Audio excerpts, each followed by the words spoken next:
તો સુરતમાં ડુમ્મસ પોલીસની હેરાનગતિથી પરેશાન ફોટોગ્રાફરો જિલ્લા કલેક્ટર કચેરીએ પહોંચ્યા હતા। ફોટોગ્રાફરો ફોટોગ્રાફીનું કામ ન કરવા દેતા હોવાનો આરોપ લગાવ્યો હતો।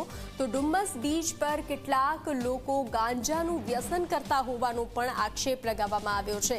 તો કેટલાક લોકો ફોટોગ્રાફરો સાથે મારામારી કરતા હોવાનો પણ આક્ષેપ લગાવ્યો છે। ફોટોગ્રાફરને હેરાન કરવામાં આવતા હોય તેવા વિડીયો પણ સામે આવ્યા છે।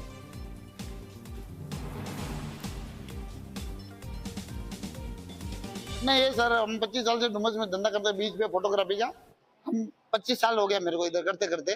हमारा खुद का मतलब चलता फिरता काम है। तो हमारे को साहब लोकल लोग के कहने पे पुलिस वाले हमारे को परेशान करते हैं, और लोग पुलिस वाले भी हमारे को परेशान करते हैं। और पुलिस वाले बोलते हैं तुम्हारे को इधर धंधा नहीं करने का, और पुलिस वाले बोलते हैं तुम इधर से चले जाओ। अब मारवाड़ी हम बोलते हैं मारवाड़ी तुम्हारे को धंधा है, तुम्हारे राजस्थान में चले जाओ, ऐसे ही बोलते हैं सीधा। हम कहाँ जाए राजस्थान में? हम तो इतने साल से धंधा करे इधर पहले से रहते हुए साहब, तो हम कहाँ जाएंगे?